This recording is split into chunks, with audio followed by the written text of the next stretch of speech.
அனைவருக்கும் வணக்கம். இது உங்கள் கரண்ட் கோச்சிங் சென்டர். டிஎன்யூஆர்பி 2025க்கான எஸ்ஐ டிபார்ட்மெண்ட் கோட்டாவுக்கு நாங்கள் ஆன்லைன் டெஸ்ட் பேட்ச் கண்டக்ட் பண்ணிருக்கிறோம். இப்போ எங்களுடைய டெஸ்ட் பேட்ச்ல வந்து நியூ டெஸ்ட் பேட்ச் வந்து ஸ்டார்ட் பண்றோம். ஃபைனல் டெஸ்ட் பேட்ச் இதான் இந்த 2025 வருஷத்தோடைய டிபார்ட்மெண்ட் கோட்டாவுக்கு ஃபைனல் டெஸ்ட் பேட்ச். இப்போ நாங்கள் கடைசியா வைக்க போற ஃபைனல் டெஸ்ட் பேட்ச் தான். அதாவது அது வந்து 50 நாளுக்கான டெஸ்ட் பேட்ச். ஏன்னா உங்களுக்கு வந்து ஜூன் மாசம் வந்து உங்களுக்கு எக்ஸாம் கண்டக்ட் பண்ண போறாங்க. அதனால ஜூன் 25 வரைக்கும், இப்ப நாங்க வந்து மே 3 ஸ்டார்ட் பண்ணி ஜூன் 25 வரைக்கும் உங்களுக்கு எக்ஸாம் கண்டக்ட் பண்ண போறோம். இந்த 50 நாள்ல கிட்டத்தட்ட உங்களுக்கு வந்து ஒரு 17 டெஸ்ட் கண்டக்ட் பண்ண போறோம். இந்த 17 டெஸ்ட் நீங்க ப்ராப்பரா உட்காந்து அட்டென்ட் பண்ணிட்டீங்கன்னா கண்டிப்பா எக்ஸாம்ல நீங்க 100% கிளியரா செலக்ட் ஆகி வந்துடலாம். எக்ஸாம் அந்த அளவுக்கு உங்களுக்கு டெஸ்ட் பிராக்டிஸ் நாங்க அந்த அளவுக்கு கொடுக்க போறோம். பிஎன்எஸ்ல இருந்து பிஎன்எஸ்எஸ், பிஎன்எஸ் அதுல இருந்து பிஎன்எஸ்எஸ், அது பிஎஸ்ஏ, பிஎஸ்ஓ, போலீஸ் அட்மினிஸ்ட்ரேஷன், இது எல்லாத்துக்கும் உங்களுக்கு கிளியரான ஒரு கொஷின்ஸ். இதுக்கு முன்னாடி ப்ரீவியஸ் கொஸ்டின்ல எப்படி உங்களுக்கு கொஸ்டின் செட்டப் இருந்துச்சு அதை பேஸ் பண்ணி அப்படியே உங்களுக்கு இன்ச்சு பை இன்ச்சா உங்களுக்கு கொஸ்டின் பேப்பர் செட் பண்ணுவோம். இப்போ இந்த வீடியோ எதுக்குன்னா பிஎஸ்ஏ, பாரதிய சாட்சிய அதிநயம், இந்த பிஎஸ்ஏவை தான் இப்ப நம்ம பார்க்க போறோம். அதாவது டெஸ்ட்ல வந்து நாங்க ஒரு 50 செக்ஷன் வந்து படிக்க சொல்லியிருந்தோம். இப்ப அதை பத்தின ஒரு வீடியோ தான். இப்ப ஃபர்ஸ்ட் பாருங்க, பிஎஸ்ஏவை பொறுத்த வரைக்குமே சட்ட எண் அதை முதல்ல நல்லா ஞாபகம் வச்சுங்க. பிஎஸ்ஏவுடைய சட்ட எண் அப்படின்னு பாத்தீங்கன்னா 47/25 இதான் பிஎஸ்ஏவுடைய சட்ட எண். இதுக்கு பிஎன்எஸ், பிஎன்எஸ்எஸ், இப்ப அதுக்கு ரெண்டுத்துக்கு சட்ட எண் பாத்தீங்கன்னா பிஎன்எஸ்க்கு 45/25, பிஎன்எஸ்எஸ்க்கு 46/25. முதல்ல இந்த சட்ட எண்ணை தெரிஞ்சுங்க. பிஎன்எஸ்க்கு 45, பிஎன்எஸ்எஸ்க்கு 46, பிஎஸ்ஏவுக்கு 47. இதுதான் சட்ட எண். முதல்ல தெரிஞ்சுங்க. இப்போ ஃபர்ஸ்ட் பாருங்க, இதுல வந்து 170 செக்ஷன் இருக்கு.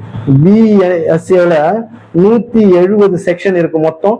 இதை நம்ம ரொம்ப ஈஸியா சிம்பிளா பார்த்துடலாம். அதாவது பிஎஸ்ஏவை பொறுத்த வரைக்கும் ரொம்ப ரொம்ப சிம்பிளான ஒரு சப்ஜெக்ட் எதுனா அது பிஎஸ்ஏ தான்.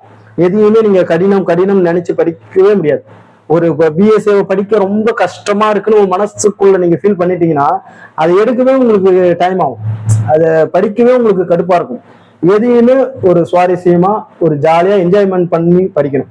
இப்ப பிஎஸ்ஏனா நல்லா இருக்கும், நிறைய விஷயம் நம்ம தெரிஞ்சுக்க போறோம் அப்படின்னு சொல்லிட்டு ஒரு இன்வால்மெண்டோட படிங்க. எப்படியாப்பட்ட கடினமான ஒரு சாப்டரா இருந்தாலும் அது ஈஸியா படிச்சிடலாம்.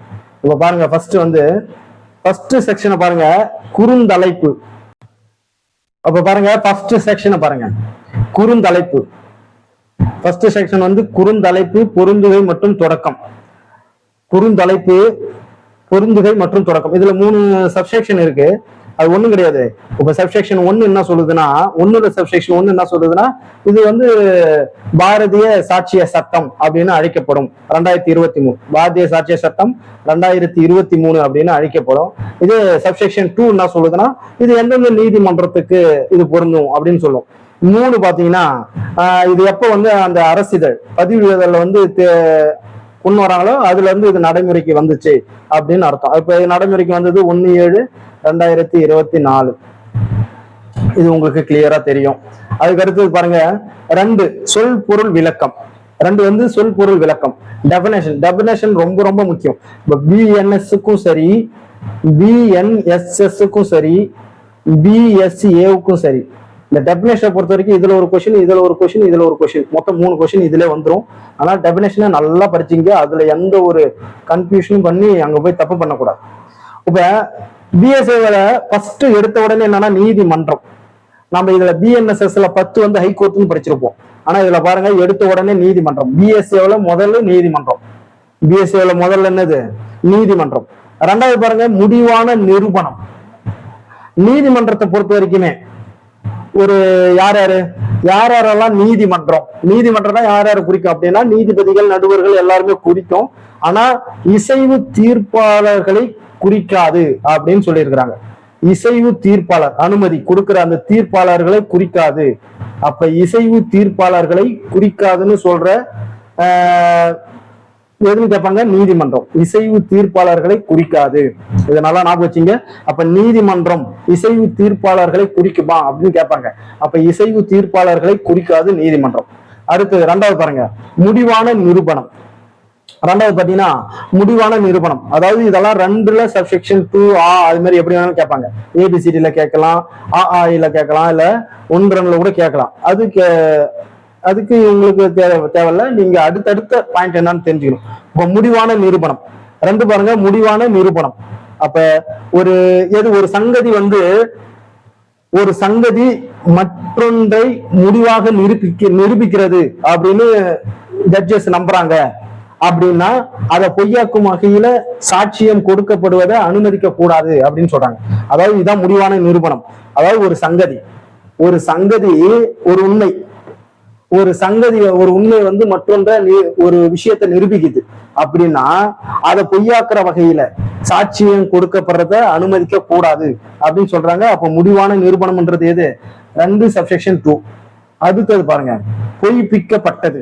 அதாவது ஃபர்ஸ்ட்ல போய் நீதிமன்றத்துக்கு போறாங்க, அப்போ ஒரு முடிவான நிரூபணம் கிடைக்குது. அதுக்கு அடுத்தது அதை பொய்ப்பிக்கப்பட்டது, அப்ப அது திரும்ப பொய்ப்பிச்சிட்டாங்க. அப்ப மூணாவது பாருங்க, பொய்ப்பிக்கப்பட்டது. மூணாவது பொய்ப்பிக்கப்பட்டது. நாலாவது ஆவணம். பொய்ப்பிக்கப்பட்டது இல்ல, அப்ப அதுக்கான ஆவணம் எல்லாம் கேட்கறாங்க. அப்ப 4 என்னது? ஆவணம். ஆவணம்ன்றது எந்த வடிவில வேணாலும் இருக்கலாம். டிஜிட்டல், மின்னணு மற்றும் டிஜிட்டல் வடிவில அதுவும் உள்ளடங்கும். 5 பாருங்க, சாட்சியம். அதாவது பாருங்க, ஃபர்ஸ்ட் கோர்ட்டுக்கு போறாங்களா, அங்க ஒரு முடிவான நிரூபணம் கிடைக்குது, அப்புறம் அதை பொய்ப்பிக்கிறாங்க, அதுக்கு ஆவணம் டாக்குமெண்ட் கேட்கறாங்க, அதுக்கு எவிடன்ஸ் கேட்கறாங்க, சாட்சியம் எவிடன்ஸ் கேட்கறாங்க. இது மாதிரிதான் கோர்வையா நீங்க ஞாபகம் வச்சுக்கணும். அடுத்தது என்ன கேட்கறாங்க? எவிடன்ஸ் கேட்கறாங்க. அப்ப 5 எவிடன்ஸ். 6 சங்கதி. சங்கதினா உண்மை, ஃபேக்ட். 6 சங்கதி, அதாவது புலன்களால் நம்மளுக்கு எல்லா புலனும் இருக்குல்ல, கண்ணு, காது, மூக்கு, அது மாதிரி புலன்களால் அறியக்கூடிய பொருளின் நிலை அல்லது பொருட்களின் தொடர்பு எதுவும் சங்கதி ஆகும் அப்படின்னு சொல்லியிருக்கிறாங்க. அப்ப புரியுதுங்களா? அப்ப புலன்களால் எல்லாமே சங்கதி தான். அப்ப உணர்வுக்கு தெரிகின்ற மனநிலை கூட ஒரு சங்கதி அப்படின்னு சொல்றாங்க. உணர்வுக்கு தெரிகின்ற ஒரு சங்கதி சங்கதி அப்படின்னு சொல்றாங்க. அப்ப பாருங்க, ஃபர்ஸ்ட் கோர்ட்டுக்கு போறாங்க, அடுத்தது முடிவான நிரூபணம் கிடைக்குது, அதுக்கப்புறம் அதை பொய்ப்பிக்கிறாங்க, அதுக்கப்புறம் டாக்குமெண்ட் கேட்கறாங்க, அதுக்கு எவிடன்ஸும் கேட்கறாங்க. அதெல்லாம் விசாரிச்சு பார்த்ததுல அது எல்லாம் சங்கதி எல்லாம் உண்மை, அதான் ஃபேக்ட், சங்கதி எல்லாம் உண்மைன்னு தெரிஞ்சிருச்சு. அடுத்தது இதுக்கான தொடர்புடைய சங்கதிகளை கேட்கறாங்க. அடுத்தது என்னது? தொடர்புடைய சங்கதி. 7 தொடர்புடைய சங்கதி அதை பத்தி கேட்கறாங்க. அதுக்கு அடுத்தது 8 பாருங்க, அனுமானிக்கலாம். அப்ப தொடர்புடைய சங்கதியை அனுமானிக்கலாம் அப்படின்னு கேட்கறாங்க. தொடர்புடைய சங்கதியை அனுமானிக்கலாம் அப்படின்னு சொல்றாங்க. அப்புறம் ஏன் இதெல்லாம் ஒண்ணும் நிரூபிக்கப்படலை அப்படின்னு கேட்கறாங்க. ஏன் இதெல்லாம் ஒண்ணும் நிரூபிக்கப்படலை? அப்ப அதாவது இது நான் ஒரு கோர்வையா சொல்றேன், அந்த கோர்வைக்காக நான் உங்களுக்கு அப்படியே ஒரு கதையா சொல்றேன். பாருங்க, நீதிமன்றம் போறாங்களா, அப்ப அங்க முடிவான நிரூபணம் கிடைக்குது, அதுக்கப்புறம் அதை பொய்ப்பிச்சுட்டாங்க, அதுக்கு டாக்குமெண்ட் எல்லாம் கேட்கறாங்க, எவிடன்ஸும் கேட்கறாங்க. அதெல்லாம் ஆராய்ஞ்சு பார்த்ததுல இந்த சங்கதி எல்லாம் உண்மை அப்படின்னு தெரிஞ்சிடுச்சு. அதுக்கு இதுக்கான தொடர்புடைய சங்கதி வேணும் அப்படின்னு கேட்கறாங்க. அதுக்கு அனுமானிக்கலாம் அப்படின்னு சொல்றாங்க. அனுமானிக்கலாம்னு இதெல்லாம் நிரூபிக்கப்படாதது அப்படின்றாங்க. உடனே சிலது மட்டும்தான் நிரூபிக்கப்பட்டது. சிலது ஃபர்ஸ்ட் நிரூபிக்கப்படாதது, அதுக்கப்புறம் சிலது மட்டும் நிரூபிக்கப்பட்டது. அப்புறம் இதெல்லாம் இது நிரூபிக்கப்பட்டது இருக்குல்ல, அப்ப இதை கண்டுபிடிச்சோன்னா ஆமா இது தொடர்புறதுதான் அப்படின்னு சொல்லிட்டாங்க. அதுக்கப்புறம் அனுமானிக்கணும் அப்படின்னு அவங்க ஒரு ஆர்டர் போடுறாங்க. இப்ப நான் சொல்றது புரியுதுங்களா? இதை நீங்க அப்படியே சொல்லி பாருங்க, திரும்ப சொல்லி பாருங்க, இந்த பிஎஸ்சில இருக்கிற டெபினேஷன் எல்லாமே உங்களுக்கு தெரிஞ்சிடும். ஃபர்ஸ்ட் கோர்ட்டுக்கு போறாங்களா, அதுக்கு அடுத்தது முடிவான ஒரு நிரூபணம், கோர்ட்டுக்கு போனாலே ஒரு முடிவான நிரூபணம் கிடைக்கும். அப்ப அங்க போய் என்ன பண்ணிட்டாங்க, அதை பொய்ப்பிச்சுட்டாங்க. உடனே அதுக்கு ஜட்ஜ் என்ன பண்றாருன்னா, டாக்குமெண்ட் கொடுங்க, எவிடன்ஸ் காட்டுங்க அப்படின்னு கேட்கிறாரு. டாக்குமெண்ட் கொடுங்க, எவிடன்ஸ் காட்டுங்கன்றாரு. உடனே அந்த சங்கதி எல்லாத்தையும் பார்த்துட்டு உண்மைதான் அப்படின்னு சொல்றாரு. அதுக்கப்புறம் இதுக்கான தொடர்புடைய இதுக்கான தொடர்புடைய சங்கதியை காட்டுங்க அப்படின்றாங்க. உடனே அதுக்கு அனுமானிக்கலாமா அப்படின்னு கேட்டதுக்கு அனுமானிக்கலாம் அப்படின்னு சொல்றாங்க. உடனே இதுல நிரூபிக்கப்படாதது இருக்கு, சிலது மட்டும்தான் நிரூபிக்கப்பட்டது இருக்கு அப்படின்றாங்க. உடனே நிரூபிக்கப்பட்டதுல பார்த்துட்டு இதுக்கு இது தொடர்புற்றதா தான் இருக்கு, அப்ப இதை மட்டும் அனுமானிக்கணும் அப்படின்னு சொல்றாங்க. இப்ப நான் சொன்ன கதையை மட்டும் நல்லா லைட்டா பிடிச்சிங்க. இதுதான் டெபினேஷன். அடுத்தது சங்கதிகளின் தொடர்புடைமை பற்றியது, பகுதி 2. சங்கதிகளின் தொடர்புடைமை பற்றியது. அப்ப பாருங்க, பிரிவு 3 பாருங்க. பிரச்சனையில் உள்ள சங்கதிகளை பற்றியும் தொடர்பற்ற சங்கதிகளை பற்றியும் சாட்சியம் கொடுக்கலாம் அப்படின்னு எது சொல்லுது? 3 சொல்லுது. அதாவது ஒரு பிரச்சனையில் உள்ள சங்கதிகளை பற்றியும் தொடர்பற்ற சங்கதிகளை பற்றியும், நல்லா ஞாபகம் வச்சுங்க, தொடர்பற்ற சங்கதிகளை பற்றியும் சாட்சியம் கொடுக்கலாம் அப்படின்னு சொல்லுது. இது எந்த செக்ஷன் சொல்லுது? 3 சொல்லுது. ஓகே ஓகே, இங்க பாருங்க. பிரச்சனையில் உள்ள சங்கதிகளை பற்றியும் தொடர்பற்ற சங்கதிகளை பற்றியும் சாட்சியம் கொடுக்கலாம்னு சொல்லி இருக்கிறாங்கல்ல. அப்ப ஒரு உரிமையல் கேஸ் இருக்கு. அப்ப உரிமையல் வழக்குல ஒரு இந்த விசாரணை பண்றாங்க. அப்ப இந்த சங்கதியை பத்தி நிரூபிக்க உரிமையற்றவராக ஒருத்தர் இருக்கிறாருன்னு வச்சுங்க. உரிமையற்றவராக ஒருத்தர் இருக்கிறார். அவரை போய் அந்த சங்கதியை பற்றி சாட்சி கொடுக்க இது அனுமதிக்க கூடாது அப்படின்னு சொல்றாங்க. அதாவது சங்கதி பற்றிய உரிமையற்றவராக இருப்பவர், அதாவது சங்கதியை நிரூபிக்க உரிமையற்றவராக இருப்பவர், அதுக்கும் அந்த சங்கதிக்கு ஒரு சம்மந்தமே கிடையாது. அவரு என்ன பண்ணக்கூடாது? இந்த சங்கதியை பற்றி சாட்சியம் கொடுப்பதற்கு இந்த பிரிவு அனுமதிக்க கூடாது அப்படின்னு சொல்றதுதான் பிரிவு 3. அப்ப பிரச்சனையில் உள்ள சங்கதிகளை பற்றியும் இதுதான் நீங்க தெரிஞ்சுக்கணும். பிரச்சனையில் உள்ள சங்கதிகளை பற்றியும் தொடர்பற்ற சங்கதிகளை பற்றியும் சாட்சியம் கொடுக்கலாம் சொல்றது எதுனா பிரிவு 3. அடுத்தது பிரிவு 4 பாருங்க. ஒரே நடவடிக்கையின், பிரிவு 4, ஒரே நடவடிக்கையின் பகுதியாக அமையும் சங்கதிகளில் தொடர்புடைமை. ஒரே நடவடிக்கை 4 பாருங்க. ஒரே நடவடிக்கையின் பகுதியாக அமையும் சங்கதிகளில் தொடர்புடைமை, அதுதான் 4 சொல்லுது. அப்ப ஒரே நடவடிக்கையில் பகுதியாக அமையும் சங்கதிகளின் தொடர்புடைமை பற்றி சொல்றது எது? 4. நல்லா ஞாபகம் வச்சுங்க. ஒரே நடவடிக்கையில் பகுதியாக அமையும், இதான் கீவேர்டே. ஒரே நடவடிக்கையில் பகுதியாக அமையும் சங்கதிகளின் தொடர்புடைமை. அப்ப 3 என்ன சொல்லுது? பிரச்சனையில் உள்ள சங்கதி, தொடர்பற்ற சங்கதி சாட்சியம் கொடுக்கலாம். பிரச்சனையில் உள்ள சங்கதி, தொடர்பற்ற சங்கதி சாட்சியம் கொடுக்கலாம்னு 3 சொல்லுது. 4 என்ன சொல்லுது? ஒரே நடவடிக்கையின் பகுதி, அதை மட்டும் ஞாபகம் வச்சுங்க. ஒரே நடவடிக்கையின் பகுதியாக அமையும் சங்கதிகளின் தொடர்புடைமை, இதான் 4 சொல்லுது. 5 பாருங்க. பிரச்சனையில் உள்ள சங்கதிகள் நிகழ்ந்ததால் அல்லது அவற்றின் காரணமாக அல்லது விளைவாக உள்ள சங்கதி. ஒண்ணு இல்ல, பிரச்சனையில் உள்ள சங்கதி நடந்துருச்சு, அதுக்கு காரணமா விளைவா உள்ள சங்கதியை பத்தி சொல்றதுதான் 5. புரியுதுங்களா? பிரச்சனையில் உள்ள சங்கதிகள் நிகழ்ந்துடுச்சு, அதுக்கு காரணமாக அல்லது விளைவா உள்ள சங்கதி, அதை பத்தி சொல்றது 5. ஒரு பிரச்சனையில் உள்ள ஒரு சங்கதி நடந்து போச்சு, பிரச்சனையில இருக்கிற ஒரு சங்கதி என்ன பண்றச்சு? நடந்து போச்சு, அதுக்கு காரணமா இருக்கிற சங்கதியை பத்தி சொல்றது 5. பிரிவு 5. இதுதான் ஞாபகம் வச்சுக்கணும். அப்படிதான். அப்ப பிரிவு 3ன்றது என்னது? பிரச்சனையில் உள்ள சங்கதி, தொடர்பற்ற சங்கதி. தொடர்பற்ற சங்கதி அதை பத்தி சொல்றதுதான் என்னது? தொடர்புற்ற சங்கதி. தொடர்புற்ற சங்கதி, தொடர்புற்ற சங்கதி அதை பத்தி சொல்றதுதான் எது? அதுக்கு பிரிவு 3. பிரிவு 4 என்னது?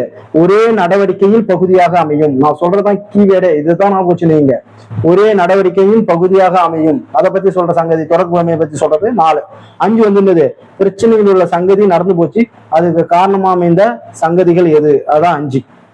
6 பாருங்க. உள்நோக்கம், முன்னேற்பாடு, முந்தைய அல்லது பிந்தைய நடத்தை. இதுதான் முந்தைய அல்லது பிந்தைய நடத்தை, இதை பத்தி சொல்றது எது? 6. முந்தைய அல்லது பிந்தைய நடத்தை. புரியுதுங்களா? உள்நோக்கம், முன்னேற்பாடு, உள்நோக்கம், முன்னேற்பாடு அல்லது முந்தைய அல்லது பிந்தைய நடத்தை, அதை பத்தி சொல்றது எது? 6. ரொம்ப டீட்டெயிலா போகாதீங்க. ஃபர்ஸ்ட் நல்ல செக்ஷனு, அதுக்கு என்ன, வாட் இஸ் வாட், அது முதல்ல நல்லா தெரிஞ்சுக்கங்க. இப்ப பிஎஸ்சில 6 என்ன சொல்லுது? உள்நோக்கம், முன்னேற்பாடு, முந்தைய அல்லது பிந்தைய நடத்தை. அது மட்டும் நல்லா கிளியரா தெரிஞ்சா போதும். நீங்க என்ன பண்ணலாம்? உள்ள அழகா ஈஸியா படிக்கக்குள்ளே உங்களுக்கு அந்த ஞாபகம் வந்துடும். அப்ப 6 என்ன சொல்லுது?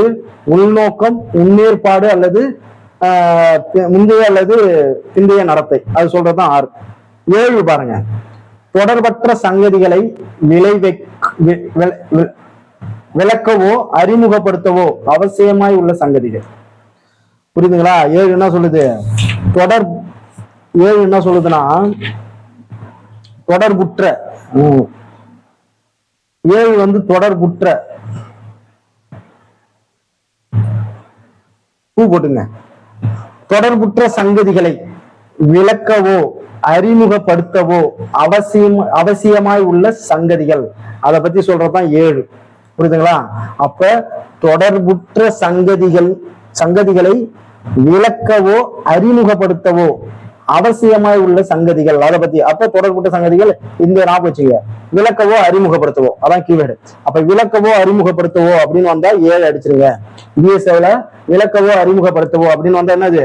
7 அடிச்சிருங்க. அப்ப முந்தைய பிந்தைய அப்படின்னு வந்தா 6 அடிச்சிருங்க. முந்தைய பிந்தைய அப்படின்னு வந்தா என்னது? 6 அடிச்சிருங்க. அப்ப பிரச்சனையில் உள்ள சங்கதி, அதை பத்தி வந்தா 5 அடிச்சிருங்க. பிரச்சனையில் உள்ள சங்கதி நடந்துருச்சு, அது 5. அப்ப ஒரே நடவடிக்கையில் பகுதியாக அமையும் சங்கதிகள் தொடர்பு, அப்போ ஒரே நடவடிக்கையின் பகுதி, அது வந்தா 4. இதுதான். இது மாதிரி சில கீவேர்டை மட்டும் வச்சுன்னு அதை மட்டும் நல்லா பாருங்க, ஈஸியா அடிச்சுட்டு வந்துடலாம். அப்ப 7ன்றது என்னது? தொடர்புற்ற சங்கதிகளை விளக்கவோ அறிமுகப்படுத்தவோ அவசியமா உள்ள சங்கதிகளை பத்தி சொல்றது எது? 7. அடுத்தது 8 பாருங்க, பொதுவான திட்டம் குறித்து சதிகாரர் சொன்னதை அல்லது செய்தவை. பொதுவான திட்டம் குறித்து சதிகாரர், அதுதான் பொதுவான திட்டம் குறித்து சதிகாரர் சொன்னவை அல்லது செய்தவை, அதை பத்தி சொல்ற பிஎஸ்ஓ எது? பிஎஸ்ஏ. பிஎஸ்ஏ எதுன்னா 8. அப்ப பிஎஸ்ஏ 8 என்ன சொல்லுது? பொதுவான திட்டம் குறித்த சதிகாரர். பொதுவான திட்டம் குறித்த சதிகாரர், அதான் 8 சொல்லுது. அப்ப பொதுவான திட்டம் குறித்த சதிகாரர் பத்தி சொல்றது எது? பிஎஸ்ஏ 8. பொதுவான திட்டம் குறித்த சதிகாரரை பத்தி சொல்றது எது? பிஎஸ்ஏ 8. அடுத்து 9 பாருங்க, மற்றபடி தொடர்புற்றவையாக இல்லாத சங்கதிகள் எப்போது தொடர்புற்றவையாக ஆகின்றன அப்படின்னு சொல்றாங்க. 9, தொடர்புற்றவையாக இல்லாத சங்கதிகள் எப்போது தொடர்புற்றவையாக ஆகணும். அப்ப அது தொடர்புற்றவையாக இல்லாத, தொடர்பே இல்லாத ஒரு சங்கதி எப்ப தொடர்புற்றையா மாறும், அதுதான். அது என்னது? 9. தொடர்பே இல்லை, எப்ப தொடர்பா மாறும், அதுதான். புரியுதுங்களா? தொடர்பே இல்லை, எப்ப தொடர்பா மாறும், அதை பத்தி சொல்றது எது? 9 பிஎஸ்ஏ. இப்ப நான் சொல்றதெல்லாம் அப்படியே இதுதான் நீங்க காதல வாங்கி நல்லா வச்சுக்கணும். தொடர்பே இல்லை, எப்ப தொடர்பா மாறும் அப்படி சொல்ற சங்கதி எது? 9. 10 பாருங்க, இழப்பீட்டுக்கான வழக்குகளில் தொகையை நிர்ணயிப்பதற்கு நீதிமன்றத்தை இயல்பிக்க முனையும் சங்கதிகள் தொடர்புற்றவை ஆகும். புரியுதுங்களா? இழப்பீட்டுக்கான வழக்குகளில், இழப்பீட்டுக்கான கேஸ்ல, புரியுதுங்களா, இழப்பீட்டுக்கான வழக்குகளில் தொகையை நிர்ணயிப்பதற்கு நீதிமன்றத்தை இயல்பிக்க முனையும் சங்கதிகள் தொடர்புற்றவை ஆகும். அதை பத்தி சொல்றது என்னன்னா 10. புரியுதுங்களா? அப்ப 10 பொறுத்த வரைக்குமே என்னது? இதுதான் நீங்க ஞாபகம் வச்சுக்கணும். இழப்பீட்டு வழக்குகள்ல தொகையை நிர்ணயிக்கிற நீதிமன்றத்துக்கு சங்கதி. இழப்பீட்டு கேஸ், இழப்பீட்டு வழக்குகள்ல தொகையை நிர்ணயிப்பதற்கு கோர்ட்டுக்கு அதுக்கான சங்கதியை பத்தி சொல்றதா என்னது? 10. அப்ப இழப்பீட்டு வழக்கு தொகை, இதுதான். இது மாதிரி இந்த கீவேர்டை ஞாபகம் வச்சுங்க, இழப்பீட்டு வழக்கு தொகை. இது மாதிரி நீங்க கீவேர்டை ஞாபகம் வச்சீங்கன்னா அப்ப 10 ஈஸியா அடிச்சுட்டு வந்துடலாமா இல்லையா? அப்படியே பாருங்க, 10 வரைக்கும் அப்படியே பாருங்க. 1 என்ன சொல்லுது? குறுந்தலைப்பு. 2 என்ன சொல்லுது? டெபினேஷன். அதுக்குதான் நான் சொல்றேன், ஒரு நீதிமன்றம் போறாங்க, அப்போ முடிவான ஒரு நிரூபணம் கிடைக்குது, அப்ப அதை பொய்ப்பிச்சுட்டாங்க, உடனே அதுக்கு டாக்குமெண்ட் எவிடன்ஸ் எல்லாம் கேட்கறாங்க, அதை பார்த்த உடனே சங்கதி எல்லாம் உண்மைன்னு நிரூபணம் ஆச்சு, அப்புறம் இதுக்கான ஒரு தொடர்புடைய சங்கதியை கேட்கறாங்க, அதுக்கு அனுமானிக்கலாம்னு கோர்ட்டு சொல்லுது. அப்ப இதுல நிரூபிக்கப்படாதது இருக்கு, சிலது மட்டும்தான் நிரூபிக்கப்பட்டது இருக்கு, அப்ப இது தொடர்புற்றதாதான் இருக்கு அப்படின்னு அனுமானிக்கலாம் அப்படின்னு சொல்லிட்டாங்க. இது மாதிரி நீங்க ஒரு கோர்வையா வச்சுக்கணும். அதுக்கு அடுத்தது பாருங்க, பிரிவு 3 என்ன சொல்லுதுன்னா, பிரச்சனையில் உள்ள சங்கதி தொடர்புற்ற சங்கதிகளை பற்றி சாட்சியம் கொடுக்கலாம். அதான் பிரச்சனையில் உள்ள சங்கதி தொடர்புற்ற சங்கதி. இதை நல்லா ஞாபகம் வச்சுங்க. 4 என்ன சொல்லுதுன்னா, ஒரே நடவடிக்கையில் பகுதியாக அமையும், ஒரே நடவடிக்கையில் பகுதியாக அமையும் சங்கதி. 5 என்ன சொல்லுதுன்னா, பிரச்சனையில் உள்ள சங்கதி நடந்துருச்சுன்னா அதுக்கான காரணமான சங்கதி எது, அதுதான் 5. 6 பாருங்க, உள்நோக்கம் முன்னேற்பாடு, இதுக்கு முந்தைய பிந்தைய நடத்தை, இதுதான் கீவேர்டா சொன்னேன், முந்தைய பிந்தைய நடத்தை. இது மாதிரி வந்தாலே பிஎஸ்சில 6 அடிச்சிருங்க. 7 பாருங்க, தொடர்புற்ற சங்கதிகளை விளக்கவோ அறிமுகப்படுத்தவோ, அதுதான் கீவேர்டு. தொடர்புற்ற சங்கதிகளை விளக்கவோ அறிமுகப்படுத்தவோ அவசியமாக உள்ள சங்கதிகளை பத்தி சொல்றது 7. 8 பாருங்க, பொதுவான திட்டம். பொதுவான திட்டம் குறித்து சதிகாரர் சொன்னதை அல்லது செய்தவை, அதுதான் பொதுவான திட்டம் குறித்த சதிகாரர், அதுதான் 8க்கு கீவேர்டு. 9 பாருங்க, மற்றபடி தொடர்புற்றவையாக இல்லாத சங்கதி எப்போது தொடர்புற்றவையாக மாறும், அதுதான் 9. 10 பாருங்க, இழப்பீட்டுக்கான வழக்குகளில் தொகையை நிர்ணயிப்பதற்கு நீதிமன்றத்தை இயல்பிக்க முனையும் சங்கதிகள் தொடர்புற்றவை, இதுதான். இப்போ 10 செக்ஷனை நம்ம ஒரு வீடியோல பார்ப்போம். நல்லா கிளியராகவே உங்களுக்கு இந்த வீடியோவை பார்த்துட்டு நீங்க அதுக்கப்புறம் படிங்க, ரொம்ப கிளியரா இருக்கும். டைம் வேஸ்ட் பண்ணாதீங்க. நாட்கள் வர வர எண்ணிக்கிட்டே இருக்கிறீங்க, ரொம்ப குறைவு. ஒரு விஷயத்துல காலை வச்சுட்டீங்கன்னா அதுல இருந்து பின் வாங்கவே கூடாது. அது எப்பயும் நமக்கு வெற்றியா தான் அமையும். எவன் ஒருவன் கடைசி வரைக்கும் தன்னுடைய முயற்சியில 100% தீவிரமா இருக்கிறானோ அவன் தோத்ததா இது வரைக்கும் சரித்திரமே கிடையாது. அப்படி நீங்க அது மாதிரி இருந்தீங்கன்னா கண்டிப்பா ஜெயிப்பீங்க. வாழ்த்துக்கள். தேங்க்யூ.